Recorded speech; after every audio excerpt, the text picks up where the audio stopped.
Me llamo Daniela y vivo en Mérida desde 2016. Lo que voy a contar no es un cuento para asustar a nadie, es una secuencia de eventos que, a falta de otra palabra mejor, solo puedo llamar maldición. Compramos una casa en el barrio de Santiago, de esas con fachada angosta, portón de madera pintado muchas veces, techos altísimos y un patio que es más sombra que luz. El vendedor insistió en que había pasado por varias intervenciones desde los 50. Lo dijo sonriendo, con ese tono de quien quiere venderte un problema envuelto en encanto. A mí me ganó la idea romántica de restaurar, de volverle carácter, hacerla nuestra. No pienso que hayamos cometido un error, pienso que la casa nunca quiso cambiarnos, que más bien calculó su cobro desde el primer día. El primer mes todo fue polvo y ruido. Retiramos lambrines, lijamos marcos, descubrimos, bajo capas de pintura, un patrón antiguo de pasta. El albañil, Leonel, un hombre de manos cuadradas y paciencia, me dijo que no tirara un muro del fondo sin revisar el peso del techo. Obedecimos. Aún así, las cosas no querían quedar derechas. Una puerta que cerré 3 veces al día amanecía siempre abierta al centímetro exacto. Una gota desde un tubo inexistente dejaba un charquito cada mañana en el mismo sitio. El baño olía a copal sin que ninguno de nosotros hubiera quemado nada. Cosas pequeñas, desacomodos, contratiempos. El tipo de enredos que cualquiera atribuye a una casa vieja. Llegué a reírme. El que se rió al último no fui yo. De tarde, el patio se ponía más fresco que los cuartos. La luz caía rala por la bugambilla y parecía filtrar sonidos como tela. Se oían pasos al otro lado del muro del vecino, el golpe hueco de una pelota en la banqueta, el silbido de un vendedor de pan que nunca vi. La casa, en cambio, hacía sus propios ruidos como si respirara, dilataciones, crujidos, un chasquido suave y constante, como uñas golpeando madera. Una mañana encontramos, detrás de un ropero empotrado, una puerta angosta con un cerrojo viejo. No estaba en los planos. No me sorprendió. Nada estaba en los planos. El olor al abrirla fue una mezcla dulce y agria que no supe ubicar. Adentro había un espacio mínimo, casi un nicho. No guardaba muebles ni baúles. Guardaba un libro. Era una libreta encuadernada a mano, cosida con hilo grueso y cubierta con tela negra, sin título. En la primera hoja, con letra pequeña y aplicada, decía inventario de obra y una fecha, 1952. Debajo, nombres, descripciones cortas, una columna de adeudo y otra que ponía devuelto. No era de un maestro de obra cualquiera. No eran cuentas de material ni de jornales. Eran listas de cosas devueltas. Por ejemplo, pilar de cedro, rehecho por cambio de puerta. Adeudo, 2 horas de sueño. Devuelto. Otra, arco cegado en sala. Adeudo, recuerdos. Devuelto. Leí más sin entender. Al final de cada página aparecía una línea con un nombre de familia, una fecha y algo que parecía una condición intangible asignada a la reparación: miedo, voz, hombro, salud de manos. En una anotación de 1974 decía: tirar piso hidráulico y colocar cerámica moderna. Adeudo, dignidad del suelo. Devuelto en tobillos. No seguí.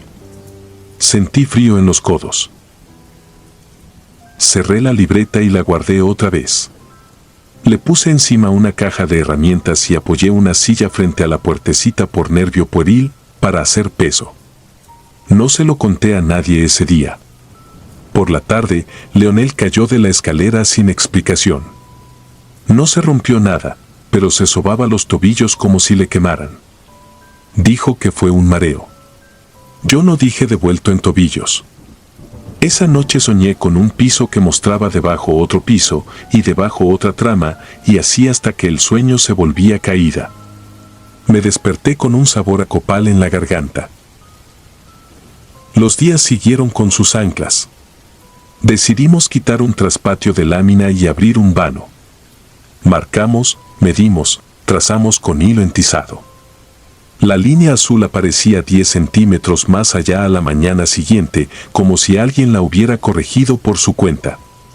Leonel me pidió poner ofrenda a la casa pa, que nos deje. No me burlé. Compré unas velas blancas en el mercado, dejé pan y sal en el patio. Por primera vez desde que llegamos no se despegó el soclo recién pegado. El pan amaneció mordisqueado sin rastro de hormiga. Podría haber sido un ratón. No encontré droppings. Preferí no buscar. Abrí la libreta otra vez, ya con la excusa de saber qué hacer con el vano. Busqué obras parecidas. Encontré una de 1961, apertura de paso hacia el jardín. Adeudo, sombra. Devuelto en calor. No tenía sentido, pero me dejó una idea clavada. Empezó a ocurrir lo que ahí estaba escrito. Al abrir el vano, la casa se volvió 2 grados más caliente, medidos con mi termómetro de costurera pegado al muro. Por las noches sudábamos como si alguien hubiera apagado el aire del mundo y ese olor dulce y agrio regresó con más fuerza, pegándose a las cortinas, al pelo, a la lengua. Me acostumbré a lavarme la cara con agua fría cada madrugada. Leonel dijo que era el verano y que el calor siempre revienta en junio. Era octubre. No hubo voces. No vi sombras cruzar pasillos ni pasos que no pudiera explicar por madera vieja. Hubo cosas puntuales y que se repitieron hasta crear certeza. Un cuadro torcido a la misma hora todos los días. Un vaso que amanecía con una línea de agua en el mismo cm, aunque lo llenara hasta el borde. El cerrojo de la puerta del inventario en posición distinta, como si alguien dentro hubiera probado cuántas veces se atora. La libreta, cuando la sacaba, con la última página siempre distinta, con una línea más escrita que no recordaba. Después de una semana de calor y olor, empecé a notar otro tipo de marcas, pequeñas líneas de lápiz, en lugares donde había marcas de obra antiguas, como si el inventario hubiera sido llenado también en los muros. Junto al vano nuevo, una anotación minúscula, clavada a la altura de mis rodillas, sombra de vuelta. La pasé con la mano. No se fue. Pintamos encima. A los 2 días volvió a verse, gris, traspasando la pintura. Podría jurar que cambió de lugar una mañana. No dije nada. Mi marido lo notó y solo dijo que habría humedad. Hay un tipo de miedo que no explota ni te persigue por el pasillo, un miedo de migaja, que te cae en el café, que se cuela en la ducha, que se sienta en el borde de la cama mirando sin parpadear. Esa fue la forma de la maldición en casa. El inventario pedía y devolvía. Empecé a hacer memoria, cada mejora nuestra parecía pedir un pago. Las noches sin sueño llegaron con el levantamiento del piso. Un dolor viejo en el hombro de mi marido regresó exactamente cuando rehicimos un marco de cedro que había sido cedro alguna vez. La canilla de mi máquina de coser empezó a tronar sin motivo el día que cegamos un arco pequeño en la sala. Cosas pequeñas. Pagos. Cerré la puerta del inventario con una traba y la sellé con cinta de carrocero como si eso importara. No importó. A la mañana siguiente, la cinta colgaba en una tira perfecta apoyada en el suelo, doblada con paciencia. No había viento. Empecé a escribir en una libreta aparte mis devueltos para obligarme a pensar que todo tenía explicación. Puse columnas, fecha, obra, efecto. El listado creció. Cambiar lámpara del comedor, brillo sobre la mesa menor de lo que debería, aunque bombilla nueva. Barnizar puerta principal, vecina que antes saludaba deja de mirarnos. Levantar bordes de azulejo en baño, agua que corre sin sonido, tubería cerrada. Pintar cuarto del fondo, un pájaro entra cada tarde y choca con el mismo marco. En la columna de explicación puse ideas sueltas, humedad, corriente de aire, percepción. La columna de devuelto quedó llena, la de explicación quedó corta. La libreta de la casa también creció. Un día, al abrirla, vi nuestra primera mención, cambio de luminaria y cableado en pasillo. Adeudo, silencio. Devuelto. Sentí una vergüenza rara, como si alguien me hubiera retratado dormida. No conté lo que sigue a mis amigos porque no tengo forma de probarlo. Una madrugada, con la certeza en los huesos de que algo estaba mal, bajé al patio y me quedé de pie frente al inventario. No lo toqué. Escuché el boiler contrarrestar el silencio. Escuché, un poco después, un frote de papel, como hojas pasándose con dedos secos, al otro lado de la tabla. No era un animal. No era el viento. Era la forma exacta en que se pasa una libreta buscando una página por número. Al día siguiente, al abrirla, había una línea nueva al final, escrita con la misma letra antigua, pulcra, de 2016. Apertura de vano y corrección de marcos. Adeudo, descanso. Devuelto. Sentí alivio por un segundo, como si lo peor fuera cansancio. ¡Qué ingenuidad! A la semana, Leonel dejó de venir.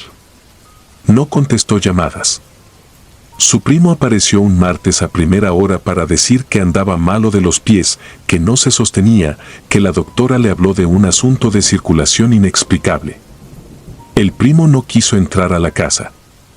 Dijo que le daba calor con solo asomarse al zaguán. Le llevé un sobre y no lo vi más.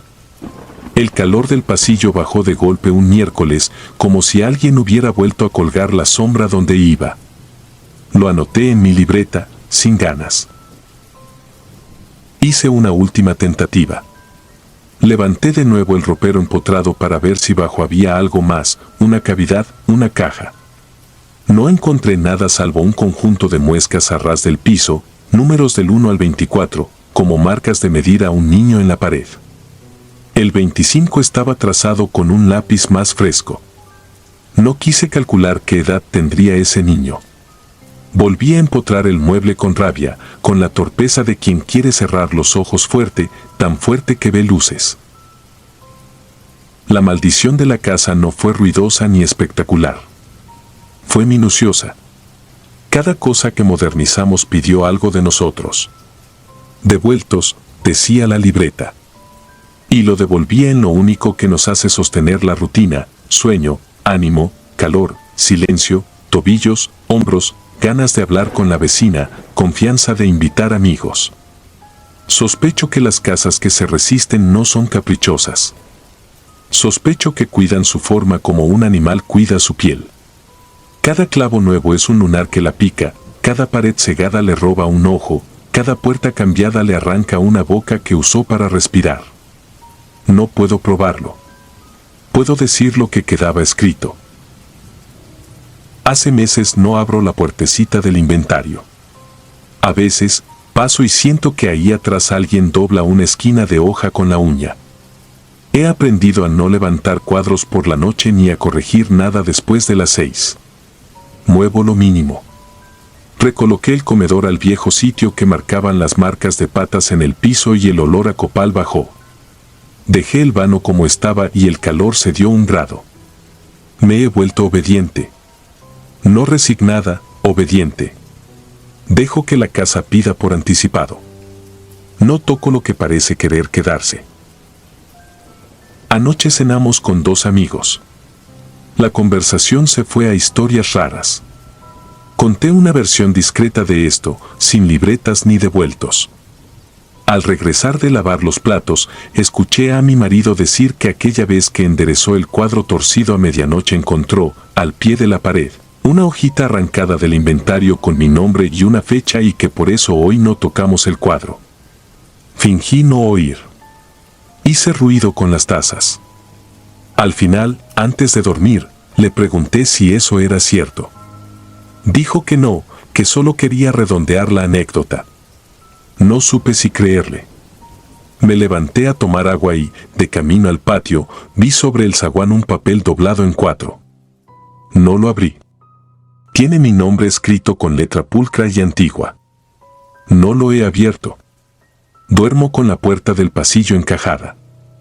A veces, justo antes de quedarme dormida, siento que algo en la casa suspira, como si calculase en silencio el siguiente cobro. Y yo cuento, bajito, los días que esta vez nos regresa.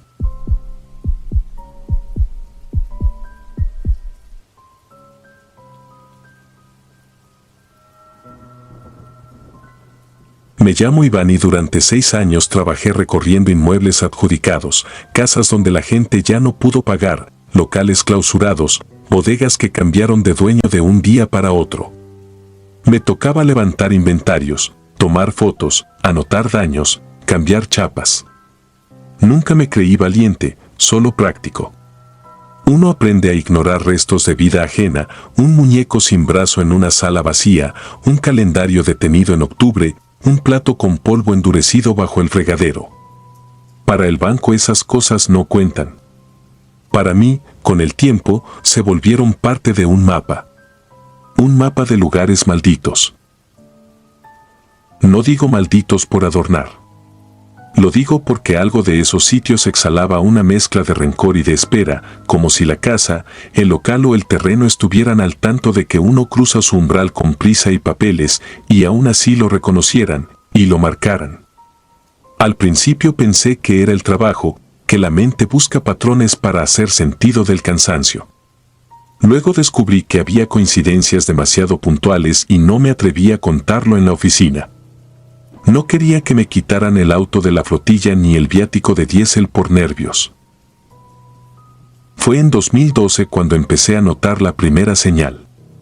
Andaba en Ciudad Victoria, cerrando acta de una casita de 2 pisos, con patio trasero de cemento y una escalera estrecha que llevaba a un cuarto chiquito de servicio.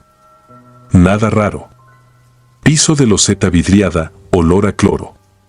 Lo raro apareció cuando fui a revisar la azotea y la encontré limpia, sin tinacos.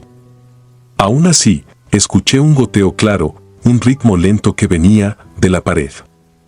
No del techo, no de un tubo. De la pared. Pegué la oreja y juro que escuché cómo caía agua dentro del muro, cayendo en un charco que no existía. Esa noche, en el hotel, el goteo siguió detrás de la cabecera. No había baño colindante. Tuve que dormir con la televisión encendida para no oírlo. Pensé que era sugestión, lo dejé pasar. La segunda señal fue en Matamoros, un local que había sido estética y después depósito. Detrás del mueble de los espejos hallé un enchufe sin tapa. Al acercar la linterna noté pelos cortos dentro, como si alguien hubiera barrido hacia adentro, y algo más, un hilo fino de cera amarilla solidificada en el borde, tan delgado que parecía una baba. No había velas a la vista. Cuando terminé de anotar, apagué todas las luces. El espejo más grande reflejó el pasillo y, por un instante, la luz regresó sola al foquito del techo, titiló como un tic en el ojo de alguien, y se apagó. Dejé constancia de falla eléctrica. No quise escribir lo que vi. La tercera señal, la que me dejó cicatriz en la mano, ocurrió en un fraccionamiento al poniente de Saltillo. Un adosado con fachada color arena, cochera sin portón y una puerta trasera que daba a un patio con la tierra apisonada. El juez pedía cerrar el inventario esa semana. Llegué tarde, con el sol ya bajo. La recámara principal tenía un closet empotrado con puertas de madera hinchada. Adentro había marcas con plumón en el yeso, líneas verticales separadas por fechas, 8 años, 9, 10. Al piso, detrás de la ropa que ya no estaba, quedaban 2 huellas de algo pesado arrastrado. No eran de mueble, los 2 surcos eran estrechos y paralelos, como de tacones que se clavaron y cruzaron todo el cuarto hasta el marco de la puerta. Cuando abrí para salir, el marco me raspó los nudillos. Me miré la mano, 4 líneas delgadas, como si alguien hubiera pasado una uña desde adentro. Apreté la mandíbula. Síndrome del espacio vacío, me repetí, la frase que un compañero usaba para esos sustos. Ese día dormí con el puño cerrado encima del pecho.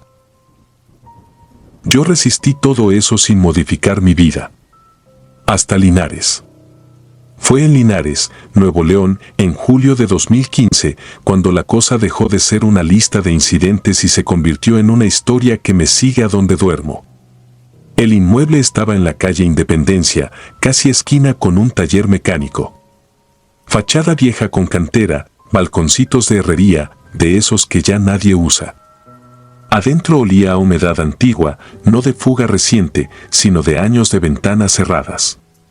Tenía 2 pisos y un tercer nivel a medio construir, columnas sin cerrar, escalera que subía a una losa de varilla y tablero de madera. Allí encontré la puerta. No era una puerta común. Al final del pasillo del segundo piso, a la derecha, había un tramo corto de escalones que doblaban hacia un hueco estrecho. La puerta estaba al fondo, empotrada a la mitad del descanso, como si alguien la hubiera puesto para cerrar un tramo que no llevaba a ningún lado. Era de metal pintado de blanco, la pintura ampollada.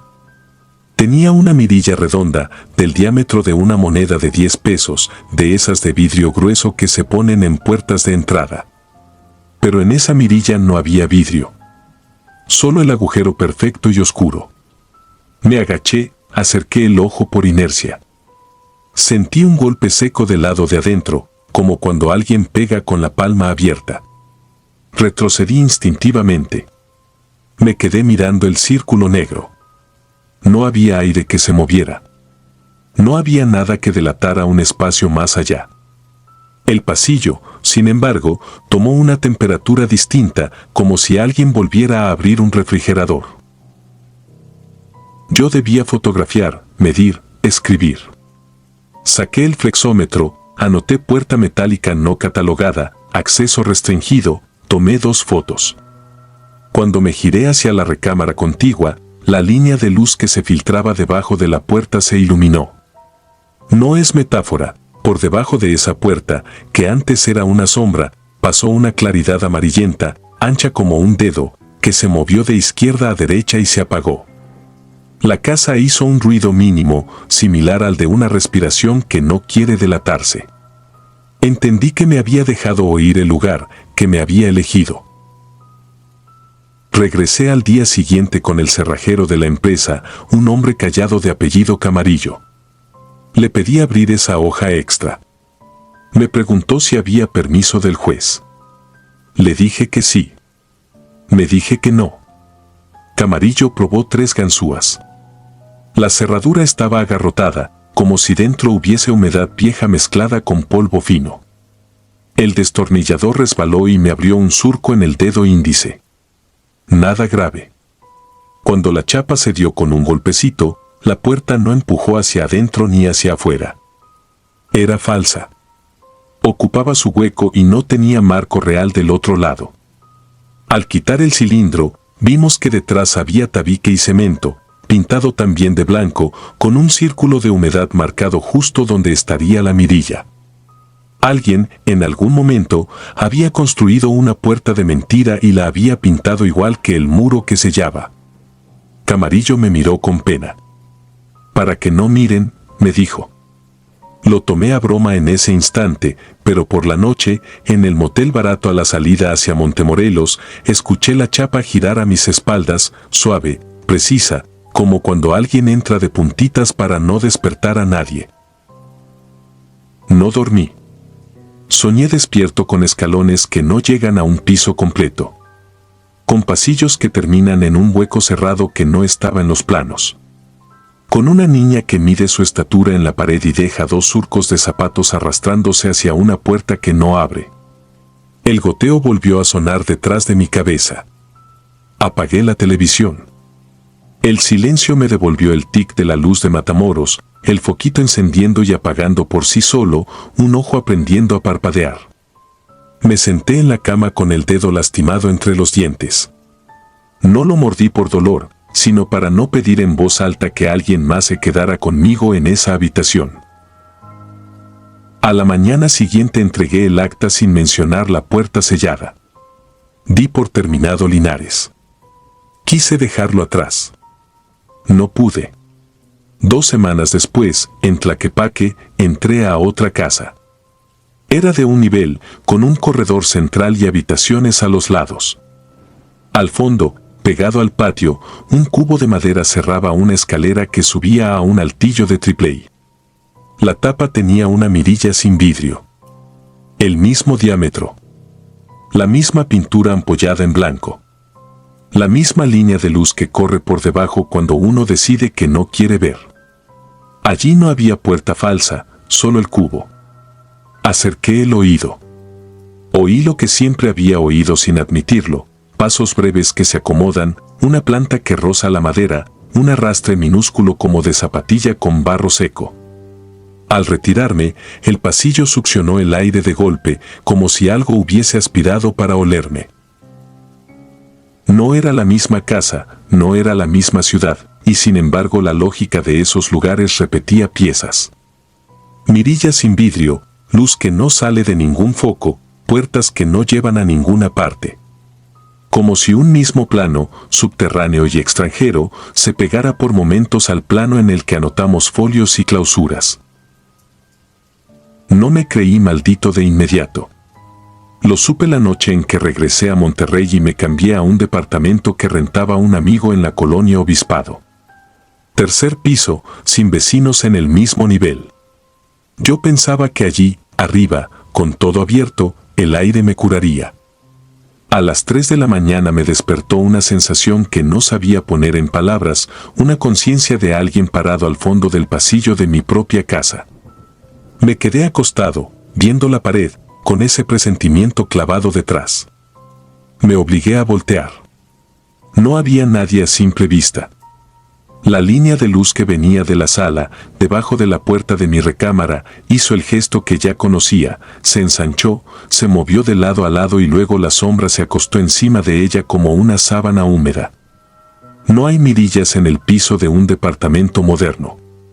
No hay azotea a medio construir. Aún así, el patrón se las arregló para replicarse. Me incorporé y, al apoyar los pies, escuché el goteo dentro de la pared, exactamente debajo del apagador. Medí el tiempo que tardaba en caer cada gota invisible. 5 segundos. 5, 5, 5. Los conté hasta el amanecer. No pedí ayuda. Me volví metódico. Empecé a dejar pequeñas marcas de yeso en los marcos de las puertas que visitaba, un pellizco de polvo en la esquina para saber si alguien lo barría desde adentro. En 4 lugares, separados por cientos de kilómetros, el polvillo desapareció al día siguiente sin que nadie hubiese entregado llaves.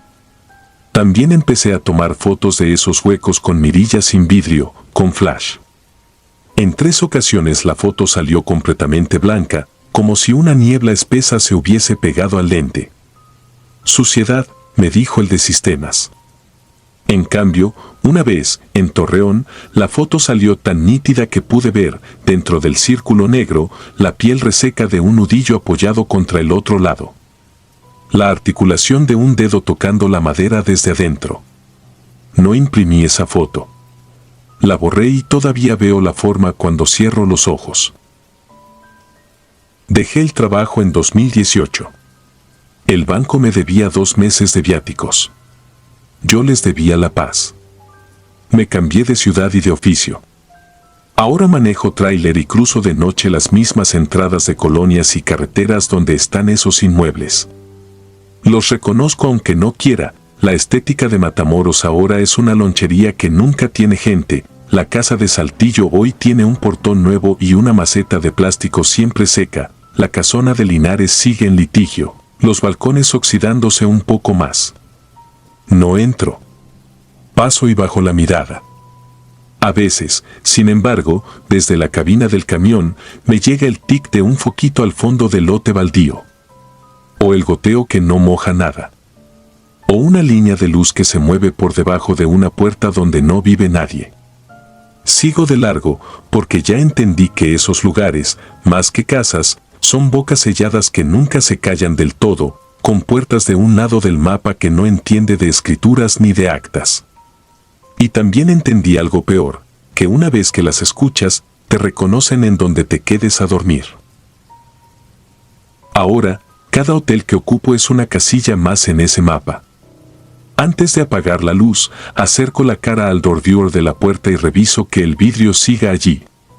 Nunca lo quito. Nunca lo toco. Pongo una toalla a lo largo del suelo para tapar la rendija. Doy un golpe seco en la madera por si algo espera del otro lado. Escucho. Y siempre, de un tiempo para acá, escucho el regreso, un golpe de palma, perfecto, contra mi lado. No intento abrir. No hablo. Solo me acuesto con el puño cerrado sobre el pecho, como aquella noche en Saltillo, y espero a que el goteo empiece, lento, paciente, dentro de la pared. 5, 5, 5. No sé si esto que cuento sirva para alguien. Solo sé que hay puertas que se construyen para sellar y mirillas que se dejan abiertas para que la casa te encuentre. Si algún día llega a tus manos un juego de llaves de un lugar barato que huele a otra vida, anota, fotografía, cambia la chapa. Pero cuando te toque subir a una azotea sin terminar y veas una puerta que no lleva a ninguna parte, no te agaches a mirar por ese círculo oscuro. No lo hagas. Porque a mí me tomó años regresar la vista al mundo sin ver, en cualquier pasillo, una línea de luz ensanchándose para aprender a parpadear. Y a veces, aún hoy, cuando parpadeo, no siento mis párpados. Siento los de alguien más, mirando desde adentro, esperando que yo me acerque para tocar de vuelta.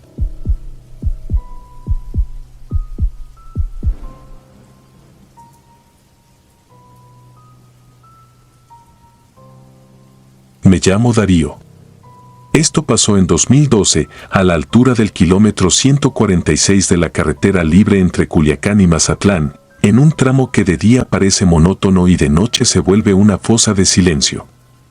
Mi padre, que siempre fue jefe de logística de una empresa de abarrotes, me pidió que le echara la mano a revisar una bodega que la compañía estaba por adquirir a buen precio. Habían perdido otra en un incendio y necesitaban resolver rápido. La bodega estaba en un desvío apenas señalado por una estaca pintada de blanco, cubierta de polvo. Decían que el predio había sido asegurado por la policía años atrás y que luego lo liberaron porque el juicio se cayó por tecnicismos. Nadie habló más del asunto, pero todos sabían que ese sitio había servido para cosas que mejor no se mencionan. Fuimos un viernes, cerca de las 9 de la noche, porque a esa hora terminábamos de trabajar y él no podía al día siguiente. Yo invité a 2 amigos, Beto y Alan, para ayudarme a limpiar lo básico, barrer, mover tarimas, abrir paso en los pasillos.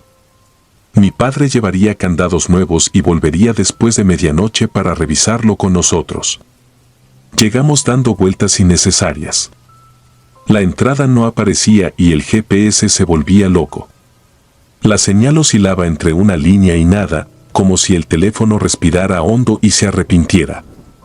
Cuando por fin dimos con el acceso, el camino era un pasillo de chaparral, raquítico y oscuro, con latas viejas aplastadas brillando apenas al reflejo de nuestros faros. Apagamos el motor. Ni grillos se oían. Bajamos con nuestras lámparas y un par de cubetas. La puerta peatonal estaba cerrada con una cadena vieja. Lo extraño es que no tenía candado.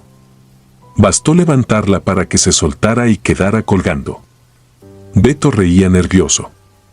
Alan no habló. Los 3 hicimos un gesto de resignación y empujamos.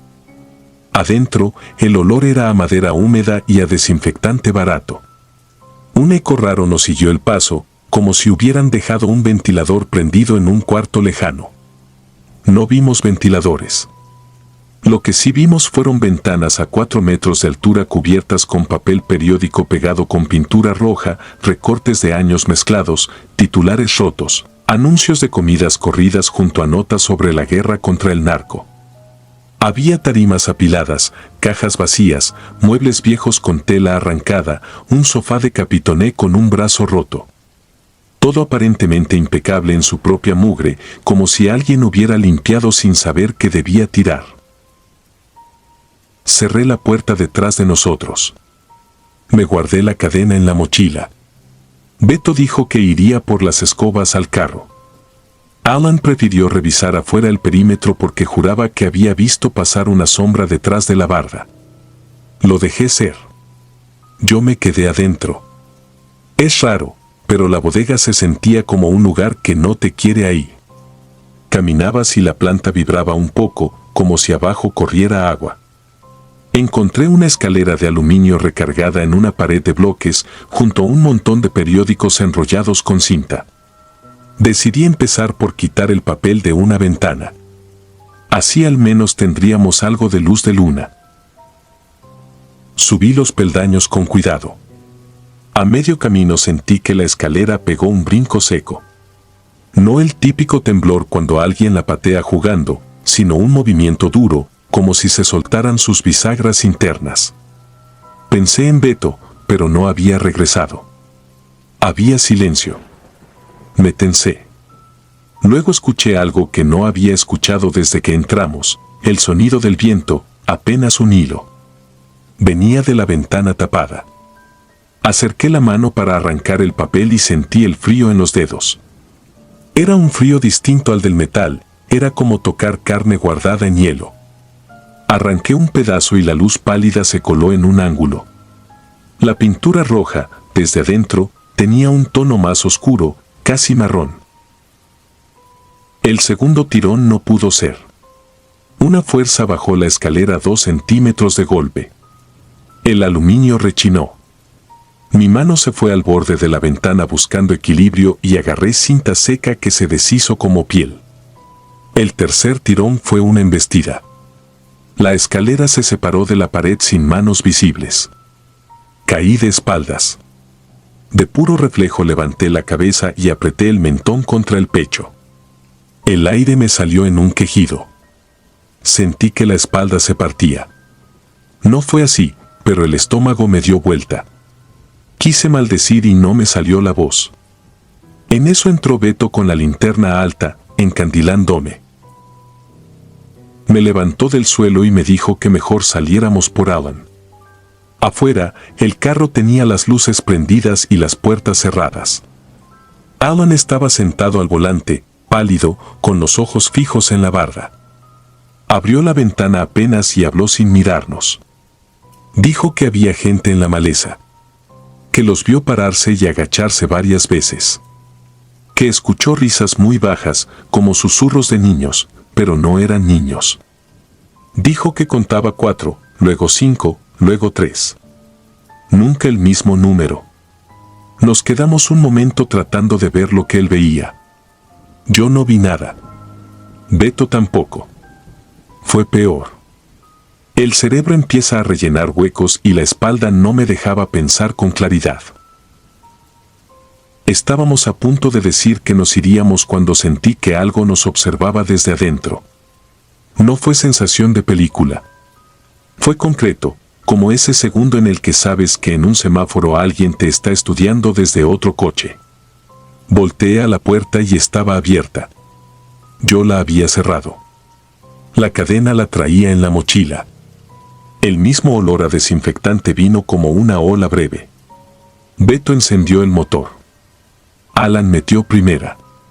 Yo me quedé mirando el marco y me pareció ver movimiento en el extremo del pasillo, tan ligero que no sé si fui yo ajustando la lucidez. Nos alejamos unos metros por el camino de tierra. No había cobertura. Mi padre había dicho que llegaría pasadas las 12. Faltaba mucho.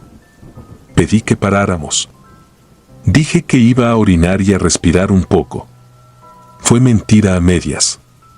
Me alejé del carro y abrí la mochila para buscar la cadena. La toqué con la mano. Estaba tibia, como si alguien más la hubiera sostenido hace poco. Volvimos a la bodega porque a esa hora el orgullo es más fuerte que el miedo. Quisimos hacer lo mínimo para no regresar con las manos vacías. Alan se quedó afuera con el carro encendido. Beto y yo entramos otra vez. La vibración en el piso seguía, más marcada. Llegó con ella un zumbido fino, como de fluorescente viejo, pero alzabas la vista y el techo era un cielo de lámina con costillas negras. Caminamos hacia el fondo. Había un cuarto con puerta entornada. En la madera, a la altura de la manija, se notaba un círculo más claro, como si muchas manos lo hubieran sobado para abrirla y cerrarla miles de veces. Dentro solo había una mesa plegable y 2 sillas de plástico. Encima de la mesa, una libreta de rayas mojada. No entendí por qué estaba mojada. Beto dijo que no la tocara. No la toqué, aunque sentí una curiosidad infantil. En el piso, unas marcas de gis, líneas interrumpidas, cuadros a medias, flechas que apuntaban en direcciones incongruentes. Todo parecía un juego que alguien dejó a la mitad. Apreté la boca porque escuché algo parecido a pasos. No pasos claros, más bien la idea de pasos. Lo que sí fue claro fue la risa. No se rieron de nosotros. No fue una carcajada. Fue un parpadeo sonoro, algo entre la garganta y la nariz. No puedes describir ese sonido sin que suene ridículo, pero te juro que existe. Beto me agarró la manga. Dijo que ya. Dijo que saliéramos. Caminamos hacia la puerta y el mismo olor nos golpeó otra vez, ahora con un matiz metálico. En el último tramo, cuando ya sentíamos el aire abierto, vi algo por el rabillo del ojo. La escalera de aluminio donde me había caído estaba otra vez recargada en la pared de bloques, en el mismo ángulo, sostenida por nada. Un segundo después, como si respondiera al hecho de que la miré, se movió 1 centímetro, y luego otro, abriéndose hacia el pasillo, ofreciéndose. Salimos. Alan no quitaba la vista de la barda. Dijo que ahora la gente estaba más cerca. Dijo que sonaba como si se cuchichearan nombres. Encendimos las luces altas y no vimos nada. Yo quería creer que él estaba sugestionado, pero la piel me ardía de una forma que no pude disfrazar. Metimos reversa. A esa hora la carretera suele tener un tráiler cada tanto. En ese tramo, nada. Mi padre marcó. La señal entró por milagro. Le conté lo básico.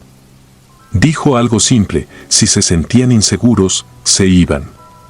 No dijo más. Colgamos. Beto respiró hondo. Alan apretó el volante.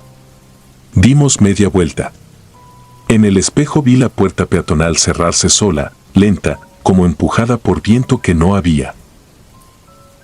La empresa no compró. Días después, mi padre dijo que no valía la pena. Dijo que el precio estaba raro. Dijo que la documentación tenía huecos. Yo asentí. No le conté todo. No le conté que, al llegar a casa esa noche, al abrir la mochila para sacar la cadena, mis manos olieron otra vez a desinfectante y un poco a sangre. No le conté que, por 3 noches, entre el sueño y la vigilia, escuché el zumbido fino y un rascar de gis sobre piso liso, como si alguien estuviera trazando líneas a oscuras. No le conté que, ojeroso como estaba, decidí buscar en hemeroteca vieja la dirección del predio y encontré 2 notas perdidas. Una hablaba de un operativo que no llegó a nada. La otra era de años antes, de un choque en el kilómetro 146, con varios desaparecidos de los que no se supo más. En la foto del choque, detrás de las grúas, se adivinaba una barda con latas aplastadas en la base. Me dolió el estómago. Uno intenta racionalizar. Las bodegas abandonadas son trampas. El polvo confunde. El aluminio vibra. El oído inventa cosas. Lo sé. Y sin embargo, hay sitios que no te inventas. Hay lugares que fueron usados para fines sin palabra, que aprendieron a cerrarse por dentro. Sitios que educaron sus ecos para ahogar instrucciones, que se tragaron nombres ajenos y los repiten sin dueño. A veces pienso en la libreta mojada.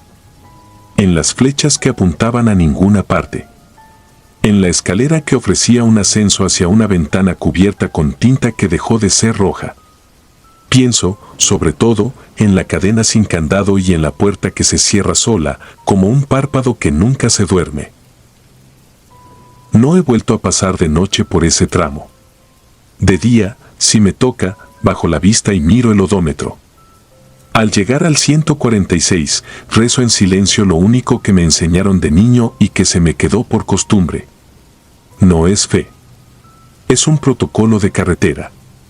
Me imagino el interior de la bodega respirando despacio, con el piso vibrando por debajo, con un zumbido fino anclado en las vigas, con los recortes pegados todavía, oliendo a desinfectante, aguardando a que alguien quiera abrir para limpiar un poco, con la escalera recargada en su ángulo, a la espera de que una mano ingenua vuelva a subir para arrancar esa capa que nunca se debe arrancar.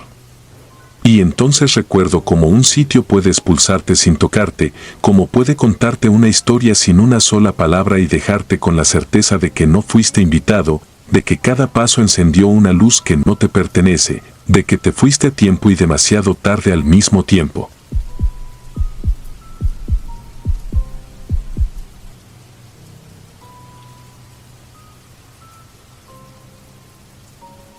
Me llamo Martín y escribo desde Victoria de Durango. Esto ocurrió en 2017, cuando mi pareja, Elena, y yo nos mudamos con mi hija de 9 años, Alma, a una casa antigua del primer cuadro, a 2 calles de la Plaza de Armas. Era de esas casonas angostas y profundas que parecen tragarse la luz, con zaguán de madera, pasillo lateral y un patio con pozo cegado. El propietario nos habló de más de 100 años de historia y de una remodelación reciente. Nos enamoró el techo alto con vigas, las puertas pesadas, el eco discreto de la escalera. Era más renta de la que teníamos contemplada, pero yo había crecido soñando con vivir en el centro, con escuchar campanas reales y no solo el tráfico. Elegimos para Alma un cuarto al fondo, contiguo al patio. Al abrirlo por primera vez notamos un detalle que me pareció curioso. Las paredes mostraban marcas limpias, delgadas, como si alguien hubiera escrito con un clavo y luego pasado la mano húmeda. No eran trazos bonitos ni infantiles, sino palabras torpes, apretadas contra el enjarre. No pude leerlas del todo. Me incliné y alcancé a distinguir un par de frases sueltas. No mires. Apágalo. Cúbrelo. Pensé que eran restos de obra, mensajes entre albañiles. Pasé la palma y se borraron como polvo. Decidí que con una lijada y pintura quedaría impecable. El primer fin de semana nos pusimos a trabajar. Lijé hasta que el yeso soltó una nieve opaca que me dejó la lengua amarga. Sellé con fijador y dimos 2 manos de pintura lavable. El olor me recordó los veranos en casa de mi abuelo, cuando encalábamos el patio para las lluvias. Alma se durmió esa noche sin problema. Elena, que siempre ha sido más sensible que yo, dijo que el patio olía a tierra húmeda aunque no había llovido. Cerré el zaguán, apagué el foco del pasillo y subimos. A la mañana siguiente hice café y fui a despertar a Alma. Entré con el vaso humeante y por poco lo dejo caer. La pared aparecía limpia si se miraba de reojo, blanca, pareja. Pero al enfocarla, como cuando emerge una imagen en la pantalla vieja, se fueron revelando palabras. Delgadas, resueltas, superpuestas como un rastro de hormigas. Ya casi. No abras. Cae de noche. No eran las mismas que había borrado, aunque repetían una idea insistente. Llamé a Elena sin decir nada. Ella se quedó quieta, mordiéndose el labio. No quise asustar a Alma ni meterle ideas. Desayunamos con la radio bajita. El día avanzó normal. Esa tarde Alma bajó diciendo que su cuarto tenía una voz. Lo dijo así, sin buscar mi mirada. Yo me burlé con torpeza para restarle hierro. La acosté temprano y apagué. A medianoche me levanté al baño y escuché un golpecito seco, pausado, como un dedo en madera hueca. Venía del patio. Me asomé por la ventana del pasillo.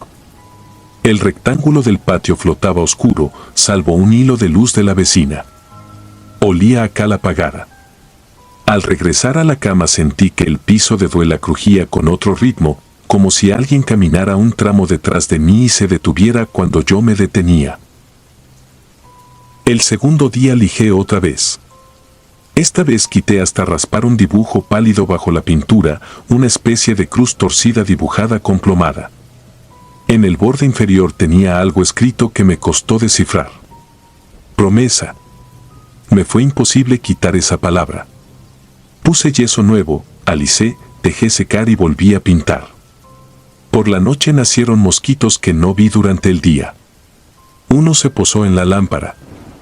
Lo aplasté con el dedo y me quedó el olor metálico de su sangre. Esto lo anoté porque esa noche empezó a repetirse, el olor, los pequeños detalles que parecían más advertencias que simples molestias. Al amanecer, las frases habían regresado y eran más largas. No vayas a dejarla sola. No duermas con el pozo abierto. No lo saques de la tierra. Me molesté. Llamé al dueño para reclamarle por el estado de las paredes. Él dijo que en la obra habían quitado capas de enjarre y descubierto cosas viejas que ya estaban resueltas. Ofreció mandar a un pintor. Le respondí que lo haría yo mismo. Colgué y me quedó retumbando la expresión cosas viejas. El tercer día escuché en el patio un quejido bajo, como cuando se remoja cal viva. El tapón del pozo, un disco de concreto con un aro oxidado, tenía el borde húmedo sin que hubiera llovido. Alma regresó de la escuela y dejó la mochila en su cama.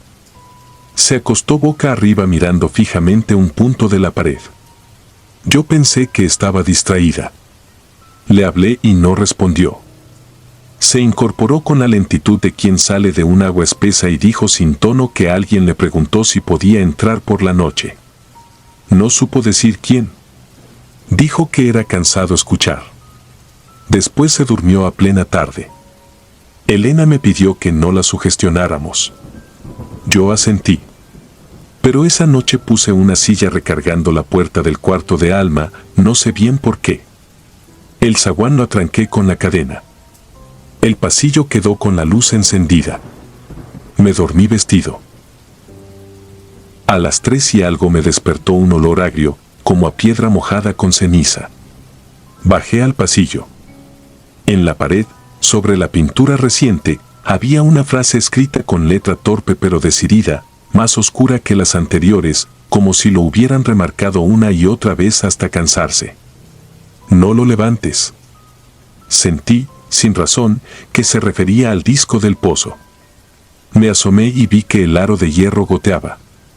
Quise convencerme de que era condensación, de que todo tenía una explicación simple. Me repetí que la humedad sube, que las casas antiguas sudan, que la cal transpira. A la mañana siguiente, mientras Elena se bañaba, Alma apareció con los pies sucios de polvo blanco. Le pregunté dónde se había parado. Dijo que en el patio, junto al pozo. Me arrodillé para revisar sus plantas y me quedé mirando el polvo. No era tierra, era cal delgada como harina. Le limpié con una toalla húmeda. Al levantarme, volví a mirar la pared y sentí que, más que leerse, las frases se insinuaban como una respiración escrita. Cúbrela. No te duermas. El agua habla. Cerré la puerta del cuarto con llave que nunca usaba, guardé la llave en el bolsillo y nos fuimos los tres a desayunar a la fonda de la esquina para romper el hechizo del encierro. Elena me pidió que dejara de mirar todo como amenaza. Yo le dije que lo intentaba. Volvimos cerca de las 11. El zaguán raspó como si alguien lo hubiera empujado del otro lado. Abrí y nos recibió, de inmediato, un aire más frío que el de la calle. Dejamos las bolsas y subí a revisar el cuarto de Alma. La llave no estaba en mi bolsillo. Juro que la había puesto ahí. La puerta estaba entreabierta. El interior olía a cal apagada. En la pared, justo sobre la cabecera, una sola frase enorme, con las letras apretadas y repetidas. Ya viene por ella. No voy a dramatizar con adjetivos. Lo que sentí fue un vacío animal, una orden sin palabras de sacar a mi hija de esa casa. Le dije a Elena que agarrara la mochila de Alma, los papeles, lo indispensable. Alma se aferró a una muñeca y se quedó quieta mirándome como si esperara que yo supiera qué hacer. Bajé al patio para buscar la llave. Sin plan. El disco del pozo tenía el aro limpio, húmedo, como lamido por una lengua de agua. Me incliné y oí, muy abajo, un golpecito de eco, como si un objeto hubiera tocado pared. No latía, no respiraba, pero insistía. El borde del disco estaba manchado con los mismos trazos de cal que aparecían en la pared. Allí, apenas visibles, leí algo que no había visto antes. Promesa no cumplida. En ese momento quise convencido de que todo provenía de una historia vieja, de alguien que había enterrado algo o a alguien, de un pacto sincero quebrado. Pensé en rezos, en esvotos, en los nombres que se escriben en los muros con carbón. Miré alrededor buscando una pala, algo con lo que tapar más, con lo que cubrir. Encontré un saco de cal en la bodega que los de la remodelación no se habían llevado. Lo abrí y el polvo me quemó la garganta. Vaciarlo sobre el disco me pareció absurdo y, sin embargo, lo hice. Al caer, la cal hizo un ruido sordo, pegajoso. El polvo entró por el aro, se perdió en lo negro, y un segundo después se escuchó un sonido húmedo, casi agradecido. No sabría describirlo de otra manera. Subimos las cosas al coche y nos fuimos a casa de mi suegra en el barrio de Analco. Regresé solo por la tarde, empujado por la idea de cerrar bien, de recoger papeles, de no dejar la casa en manos de quién sabe qué. Caminé por el pasillo con una extraña calma, como cuando uno vuelve a entrar a una habitación donde ya ocurrió lo peor. El cuarto de Alma olía a pintura fresca. Las paredes no tenían letras. En el borde del pozo, la cal se había quedado pegada como una costra nueva. Al subir, me detuve en la sala. Allí, sobre el aplanado recién pintado, había una sola línea, escrita con algo que parecía la misma cal mojada, más torcida y apretada que antes. Cumplida. Entregué la casa 2 días después y no pedí el depósito. No quise discutir ni entrar en explicaciones. El dueño me preguntó si habíamos roto algo. Le dije que no. Desde entonces, cada vez que paso por esa calle y veo el zaguán a medio abrir, siento que algo asoma a la frente y vuelve a esconderse, como un animal que vigila su cueva. Han pasado años y todavía me despierta a veces el olor repentino de cal apagada a medianoche, seguido de un silencio espeso que parece escucharme más de lo que yo escucho. En esos minutos vuelvo a ver la palabra promesa en el borde del pozo y entiendo que hay maldiciones que no son gritos ni espectros, sino instrucciones antiguas que alguien dejó para quien llegara después. No sé si a la familia que vive hoy ahí le pasó algo. No busco noticias. Hay cosas que es mejor no volver a nombrar. Porque he aprendido que una maldición no siempre mata ni se lleva a nadie. A veces solo exige que la obedezcas. Y si uno obedece, te deja vivir a condición de que recuerdes. Yo obedezco. Yo recuerdo. Y cuando la casa se cuela en mis sueños, no la veo con puertas ni ventanas, sino como un pozo que respira bajo cal fresca, esperando el siguiente incumplimiento para volver a escribir. Si disfrutas de los relatos, te invitamos a apoyarnos con un like y un comentario, ya que eso nos ayuda muchísimo. Además, si aún no estás suscrito o suscrita, te animamos a formar parte de la comunidad del terror. Muchas gracias por escucharnos y por tu apoyo.